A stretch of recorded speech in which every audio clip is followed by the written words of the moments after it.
Hola, ¿qué tal? Los saludo con mucho gusto. Yo soy Ethel Soriano. Gracias por acompañarme en Bien y Saludable. Hoy vamos a iniciar el programa con un tema que es muy común y que principalmente nos afecta a las mujeres. Quiero darle la bienvenida al doctor Gualberto Mateos. Él es cirujano gastroenterólogo con este tema que es colitis o síndrome de intestino irritable, comúnmente conocido como colitis. Seguramente usted lo ha padecido o lo ha escuchado y que necesitamos la información de los expertos. ¿Cómo estás, querido Gual? Qué gusto tenerte aquí en Bien y Saludable. Hola, Ethel, como siempre es un gusto estar contigo en tu programa y con tu auditorio. Y como tú dices, un tema bastante interesante el que nos toca el día de hoy. Colitis, ¿no? Así se conoce como coloquialmente, pero el nombre correcto es síndrome de intestino irritable. Y algo que llama la atención es que no hay nada, o sea, cuando haces pues el diagnóstico, no hay como un cambio anatómico, ni hay nada, es una enfermedad funcional. Así es, tienes toda la razón. La parte importante, como tú dijiste al inicio, es una enfermedad bastante frecuente, característica sobre todo que es más frecuente en las mujeres 3 a 4 en relación con los hombres.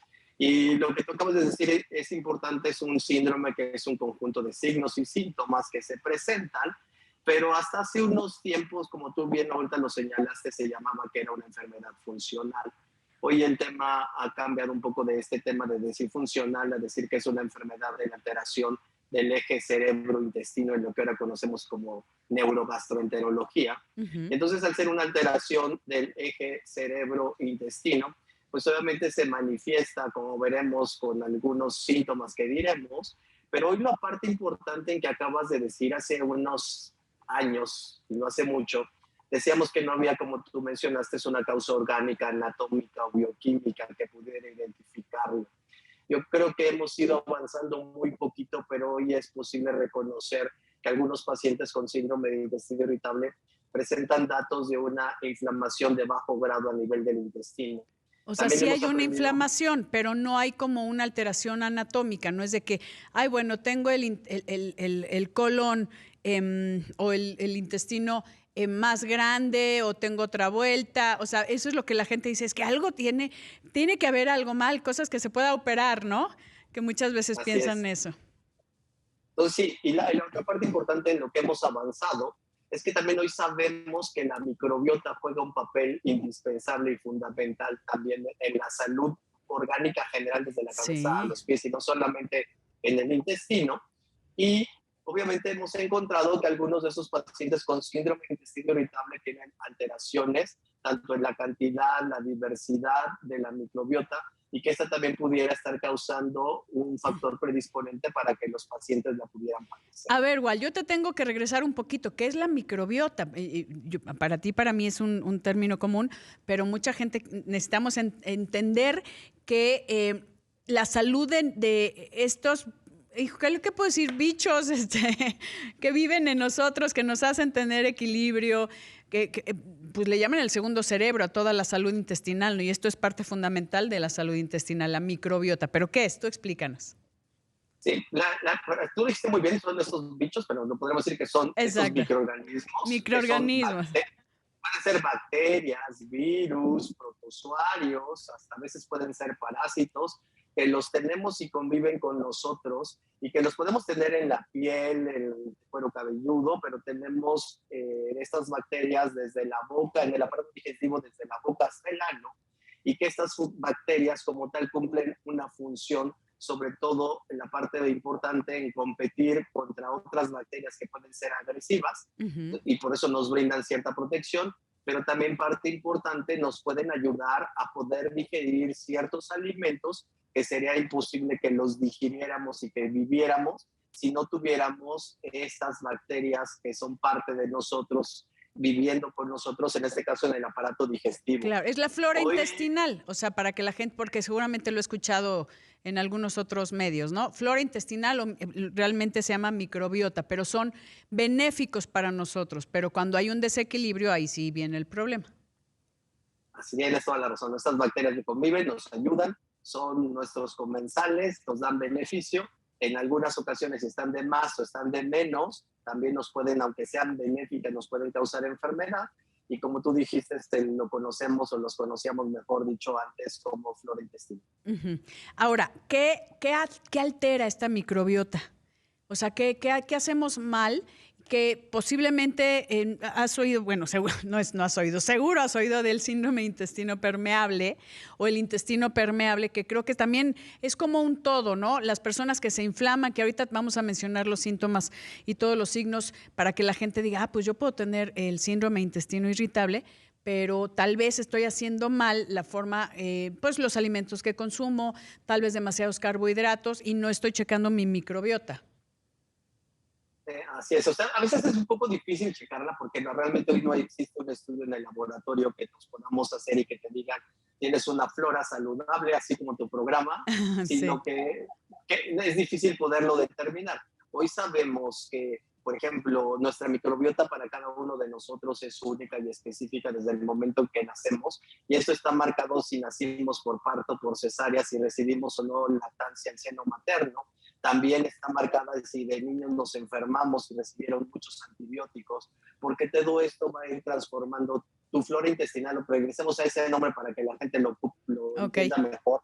Va a modificar esta flora intestinal, y al proceso de los años, esos cambios en tu flora intestinal pudieran ser condicionantes de que tengas, como tú acabas de decir, una mayor, un factor de riesgo junto con a lo mejor con otra cuestión genética, con la alimentación, con estrés, como para que tu intestino responda a cuestiones ambientales, emocionales, de alimentos, usando un proceso inflamatorio que era también la palabra que tú mencionaste hace rato, que hubiera alteraciones en los espacios intercelulares, y al haber esta alteración en los espacios de las células, en este caso del aparato digestivo, poder ser más factible que bacterias pudieran permear por dentro o por debajo de estas células y causar procesos inflamatorios que causen síntomas o molestias a los Que pacientes. ahorita vamos a una pausa, querido Wal, pero regresamos con los síntomas porque tal vez usted podría estar padeciendo síndrome de intestino irritable y necesita saberlo para tomar acción. Vamos a una pausa y regresamos, no se vaya.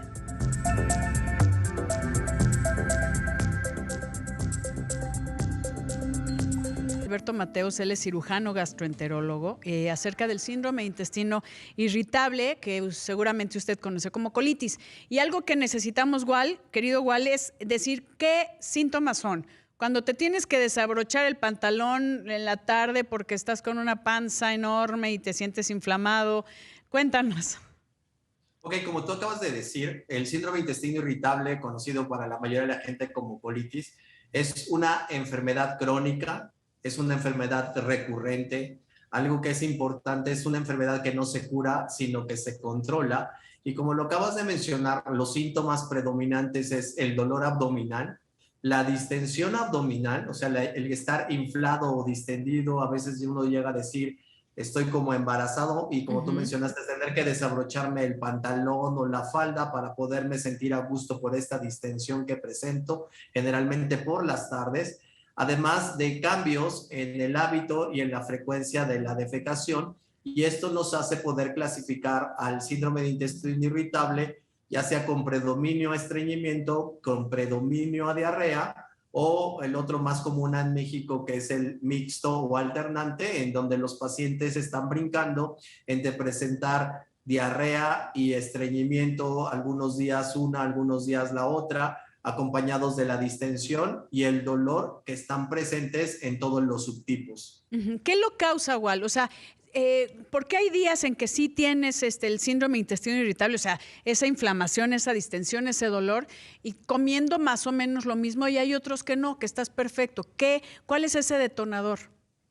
Como tú mencionaste hace rato y te platicaba, hoy sabemos que el aparato digestivo es el segundo cerebro del Sí, organismo. importantísimo. Está demasiado conectado o interactúa con nuestro sistema nervioso central.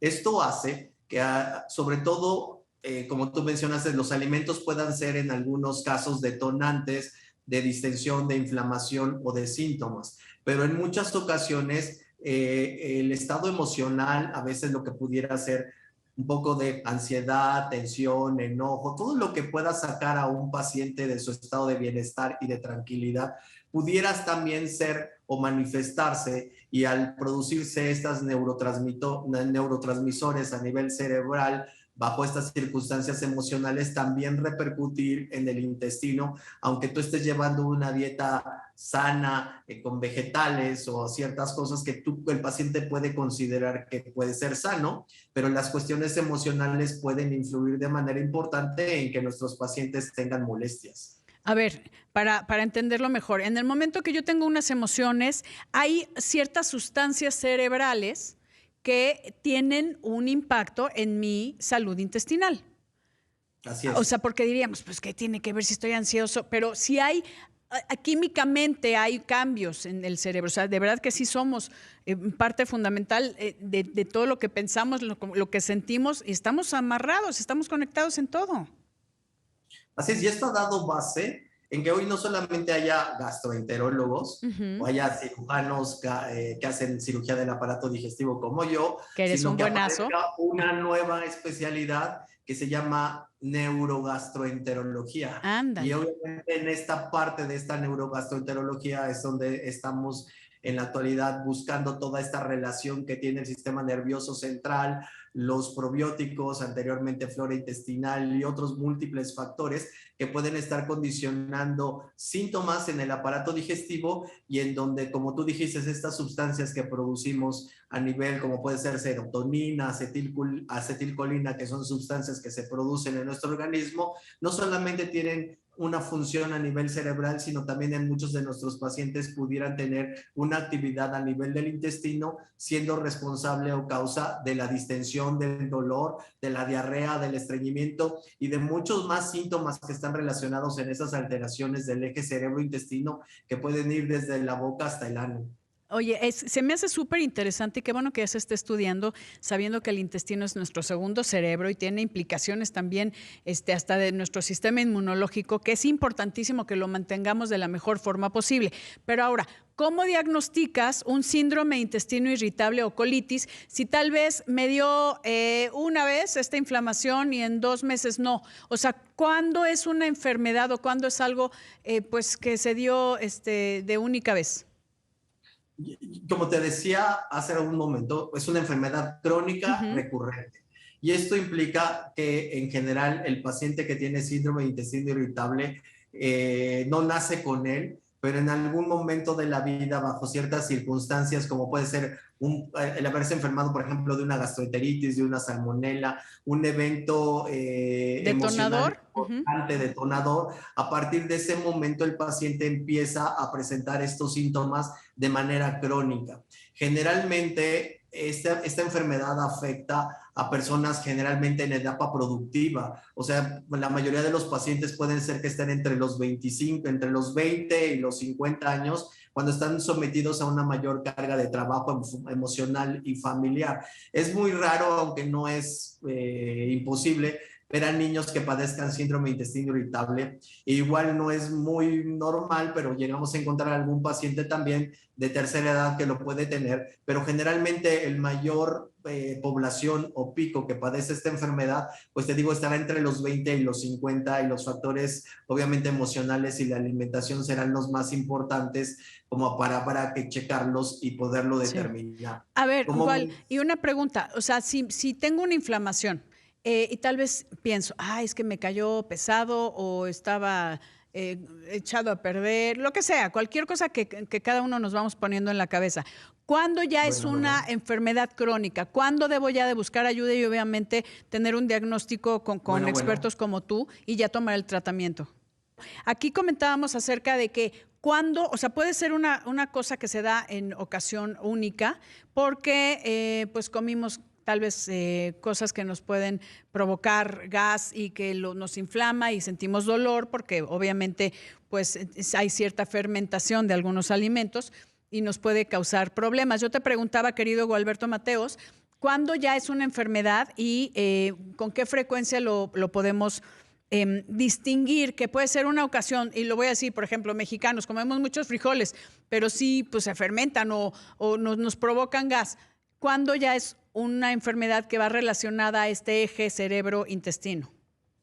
Como te decía, los pacientes deben estar presentando síntomas de manera crónica. En general deben hoy cumplir para mí como médico algún criterio diagnóstico que hoy en la base para poderlo diagnosticar está en los criterios de Roma y actualmente son los criterios de Roma 4, o sea, estamos en la etapa 4 de estos criterios. Y estos criterios obviamente mencionan una cronicidad, o sea, estos pacientes deberán estar presentando dolor abdominal por lo menos durante un día a la semana, Ok. en el último Sí es mes, frecuente. en los últimos 3 meses.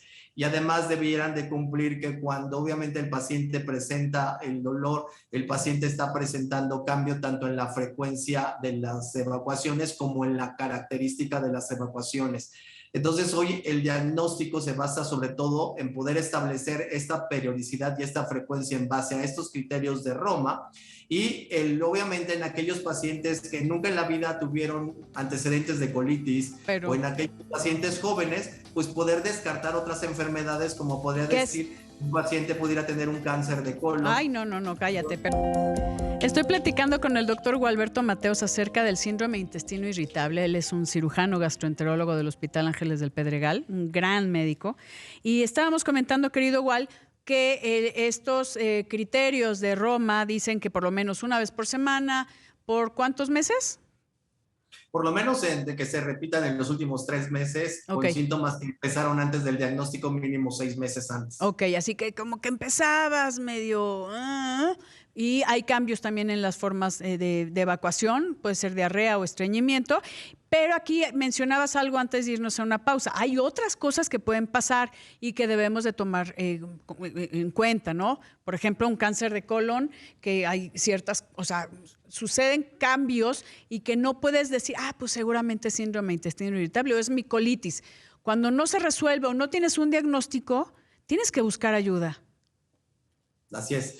Digo, aquí la parte importante, como te decía, es que es una enfermedad generalmente de la etapa productiva y es una enfermedad crónica. O sea, el paciente siempre tiene antecedentes de estarlo padeciendo, días buenos, días regulares, días malos, y así se conoce toda la vida. La gente se empieza a conocer y sabe lo que siente.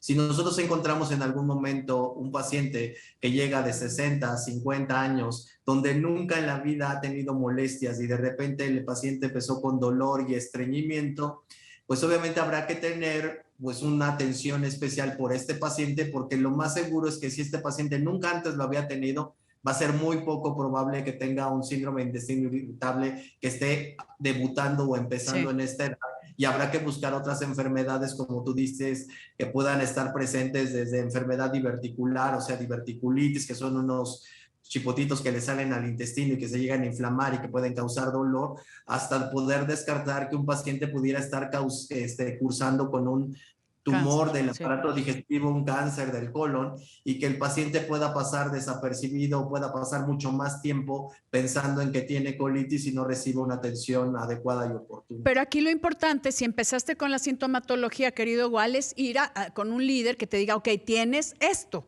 ya te revisé y tienes esto. Entonces ya, pues sí puedo reconocer los síntomas ya con un diagnóstico previo, porque tú sabes que tenemos esto de la automedicación y, pues el doctor Google y la vecina que te recomienda cuando te inflamas, podría ser otra cosa. Entonces siempre es, ya con un diagnóstico, ahora sí, ¿cuál es el tratamiento? Porque decíamos que ves algo de inflamación, ¿no? En el tejido, que es parte de, que antes decía, pues nada más es funcional, pero sí hay como este antecedente de inflamación. ¿Y cómo lo tratas? Si es una enfermedad crónica, no se cura, se controla. Así es. En general, como te decía, son esos 3 síntomas, que es el dolor, la inflamación y los cambios en la defecación. Y generalmente el paciente consulta porque alguno de estos 3 es el síntoma predominante. Siempre nosotros en el tratamiento iremos a tratar de resolver el síntoma que más le causa molestia al paciente. Generalmente pudiera ser el dolor. Y entonces para eso tenemos un grupo de medicamentos que son antiespasmódicos que nos ayudan a modular las contracciones del intestino, y esto pudiera ayudar a beneficiarnos a que haya menos espasmo y por consiguiente menos dolor. También hay uso de medicamentos que son antigas o antiflatulentos, junto con una alimentación adecuada o tratando de encontrar los alimentos que pudieran causarles más molestias y que los podemos encontrar como FODMAPs, donde lo quieran consultar, que son las iniciales de estos alimentos que son oligosacáridos, disacáridos, polioles, que son fermentables y que nos van a causar más gas. Y sobre todo aquellos pacientes con estreñimiento o con diarrea, pues habrá que agregarles algún medicamento que me ayude sobre todo en la etapa más aguda y de más molestias de estos pacientes, a poder normalizar estas evacuaciones. En general, a veces un paciente estando estable podría manejarse únicamente con algún probiótico de estos en específico y no de los que venden en cualquier tienda, en donde ya tenemos probióticos que pueden ayudar en un punto específico, en este caso en el paciente con síndrome de intestino irritable, a que tenga menos dolor, menos distensión y pudiera mejorar sus evacuaciones simplemente con el apoyo de algún probiótico y solamente medicarse con algunas cosas, obviamente cuando tenga alguna crisis durante su evolución. Que aquí lo importante es, y para terminar, querido Wallace, no todos los pacientes son iguales, no son recetas de cocina, hay que ir con un especialista como mi querido doctor Gualberto Mateos, que es extraordinario y además es mi médico. Querido Gual, un placer, que pues tú sabes que yo soy paciente de síndrome de intestino irritable y me has ayudado mucho. Gracias, te agradezco mucho por habernos acompañado aquí en Bien y Saludable. Un abrazo enorme, gracias. Gracias, equipo de producción, yo soy Ethel Soriano y por favor, para estar bien y saludable, cuídese.